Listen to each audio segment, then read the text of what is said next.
And what is going on, boys and girls? We have another week of football action, week 10 in the 2018 season. Starts off Thursday night with Carolina at Pittsburgh. I got Pittsburgh as 3.5-point favorites. I like Carolina, though, in this game. They will be going into Pittsburgh tonight. Could be a tough environment for them, but I like what I've seen from Carolina. And Pittsburgh is getting better each week, it seems like. But even without Le'Veon Bell, who should be back next week, I think he has till Tuesday of next week to report. So we'll see if this Le'Veon Bell absence is finally over, or if there's something done. But if he doesn't report Tuesday, sign with them Tuesday, he won't be able to play with anyone this year, is what my understanding of it is. So I think he might show up Tuesday. But either way, I'm going Carolina this week.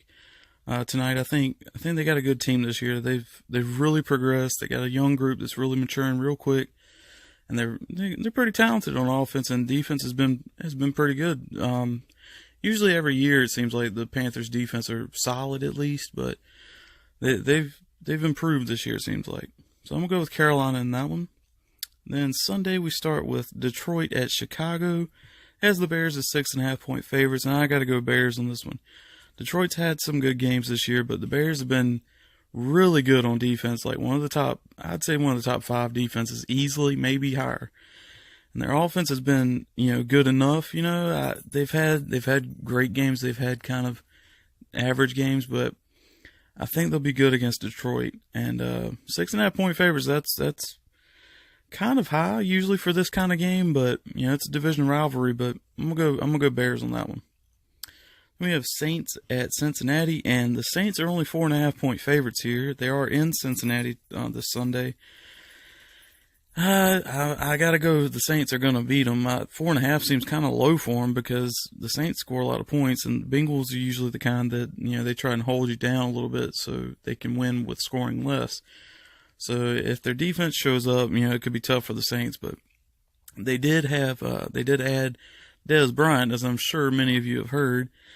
That's an interesting acquisition. I think they had a decent wide receiving group, but with Cameron Meredith being hurt, injured reserve, adding Dez Bryant to Michael Thomas and that crew, it should be pretty good for the Saints. And I think it's good for Dez that he goes somewhere where they have a Michael Thomas who's a solid young receiver that they can kind of work together with. He doesn't have to be the number one guy necessarily. So I think that's good for Dez, and that's kind of what I've been saying all along for him. He needs to go somewhere where he can be like the number 2 guy, or be a distraction or whatever to help the top guy.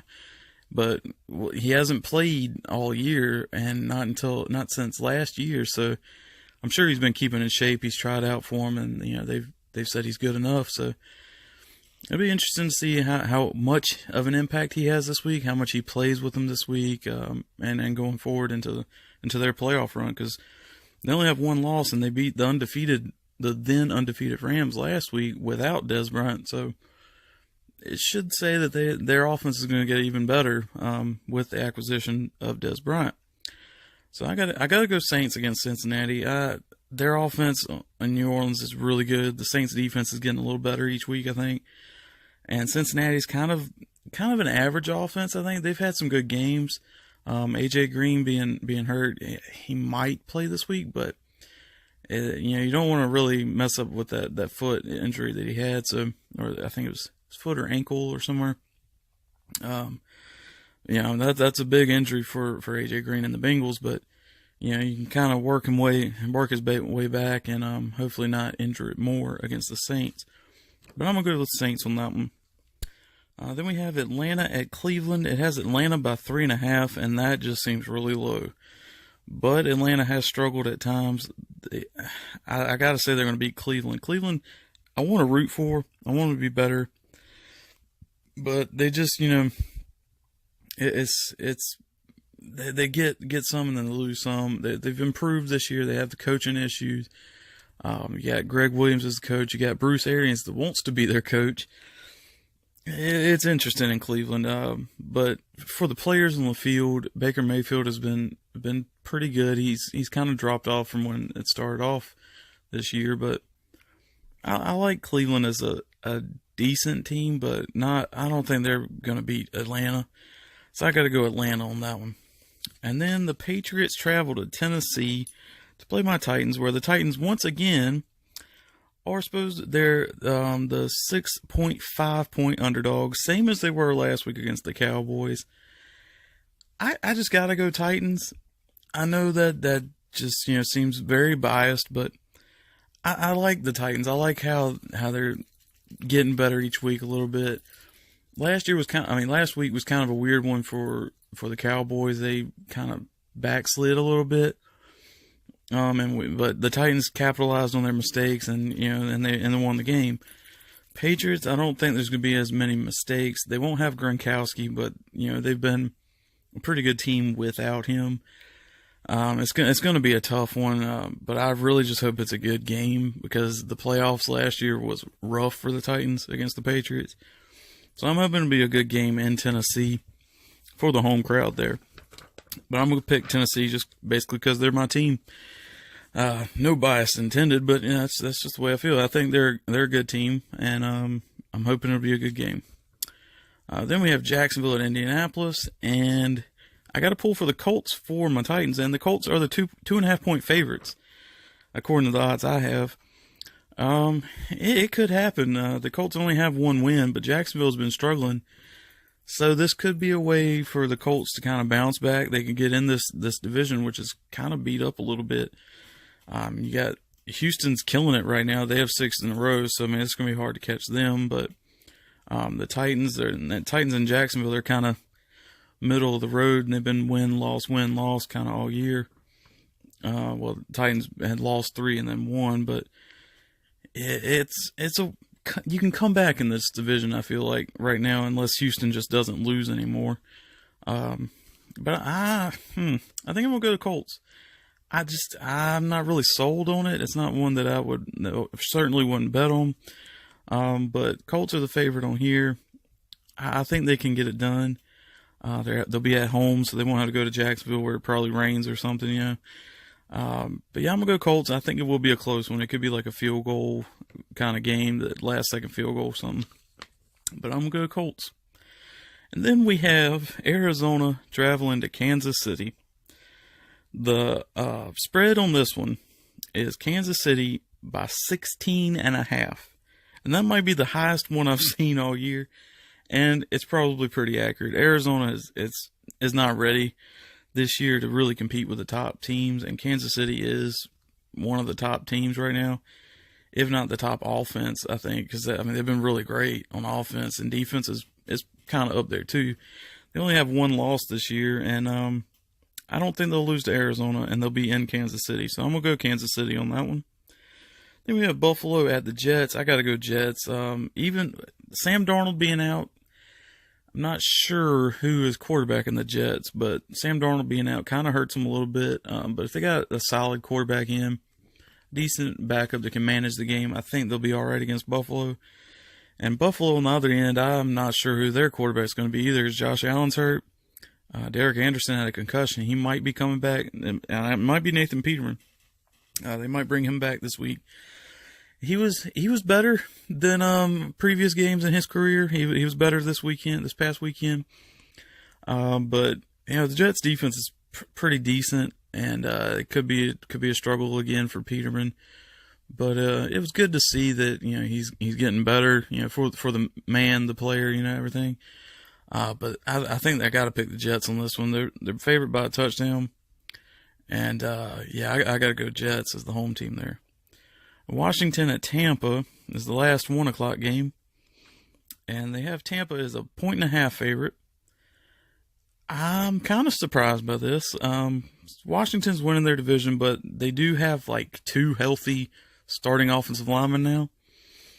They have the injury bug has bit Washington pretty hard, but Tampa, I'm thinking going to have Fitzpatrick again as quarterback, and he's been good. If he struggles at the beginning, they'll probably go back to Winston.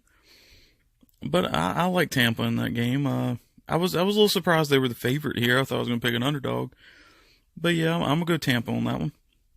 And then the 4 o'clock game, LA Chargers in Oakland. Chargers are 9.5 point favorite. I got to say Chargers on this one. They only have 2 losses this year. and that was Kansas City and the LA Rams. So that's not bad. And Oakland, they have maybe 2 wins this year. They've been struggling really bad, and they just lost Amari Cooper. They're trading everybody they got. I got to go Chargers on that one. It would be cool for Oakland fans and for Oakland for them to come out and win that one, but I gotta say Chargers are gonna win that one. Then at 4:25 we have Miami at Green Bay. Green Bay is 9.5-point favorites. I'm gonna go Green Bay on that one. They'll be at home. That helps Green Bay usually.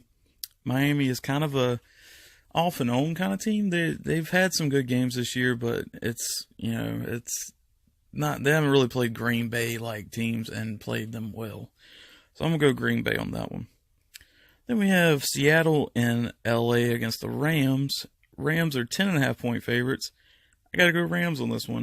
They're going to bounce back from the Saints loss. The Saints are a great team, so they were only a one-loss team. They have a great offense. It's a lot to keep up with for the Rams offense to balance out. Because even if you have the Rams defense, the Saints are going to score points on you. And and the Saints defense getting better too. Kind of handled the Rams a little better than what I would have thought. But against Seattle, I think the Rams are gonna handle them pretty well. It could be a surprise though. Seattle sometimes they show up a little better than expected, but it would be a pretty big upset if Seattle wins in LA this weekend. So I'm gonna go Rams. Then we have Cowboys in Philadelphia. Philadelphia's 5.5-point favorites. It's looking like this is going to be Philadelphia's division with the Redskins' injuries and the Cowboys' struggles to just get it all together. I like Amari Cooper being with the Cowboys. I just feel like they didn't use him enough this past weekend. Like they started off using him a lot and they were scoring, and then they got away from it or tried to force it into double coverage in the end zone and turn it over. But I feel like they'll get a full week of practice, and they don't play until Sunday night, so they got they got those extra hours before the game, I guess, to get everything worked in and study up the playbook and everything. And I think Amari Cooper's gonna be pretty good for the Cowboys. I was kind of questioning at first giving up a first round pick for him, and I think a lot of people were, but he's a solid receiver, and he's a big guy, and he could be a number one, and if you can get someone better than him, a great number two. So I like the Cowboys, and I think they're going to be better this week than they were last week. Philadelphia is a tough team, and they'll be in Philadelphia and Sunday Night Football. The Cowboys do not have a win on the road this year, and this one is one they need to win. Like, they need to start winning these games, especially divisional games and on the road. I'm going to go Cowboys on this one, but it's going to take a lot of work, and I really just hope it's a good game where they can learn something from it to get better, if not for this year, for next year. Because I really do. I think the Cowboys have some good pieces. It's just they're not quite getting it yet. And you don't want to talk down about them, but it's been different people you can point fingers at here. It's not really just one guy. So I mean, they all need to step it up, and they can. This is a winnable division if they all step it up with the players they have. But yeah, I'm gonna go Dallas over Philadelphia. That would be a pretty good upset, I think, but it would be a much needed win for Dallas on the road, especially. Then Monday night we have the Giants in San Francisco, and this is actually a close one. San Francisco last week did pretty good, but they were playing the Raiders. But Nick Mullins is a pretty good quarterback, and I'd like to see him do good again, or do well. But they're 2.5-point favorites over the Giants on Monday night, and I got to pick San Francisco. They'll be at home. The Giants have really struggled, and they're kind of giving up, it seems like, in some places, but they have a decent team, I think. I think San Francisco is going to be okay with Nick Mullins as their quarterback. And I think they'll take care of the game this week and finish it off with a win on Monday night. And then, that's all the games for this week, but just a reminder that the Denver Broncos, Minnesota Vikings, Baltimore Ravens, and Houston Texans are all on bye. So Houston will not be winning this week, and hopefully this bye week will kind of cool them off a little bit so my Titans can catch back up in the division. But yeah, those are some good teams on bye this week, but we'll just have to wait till next week for those teams, and I will see you then to predict next week. See ya.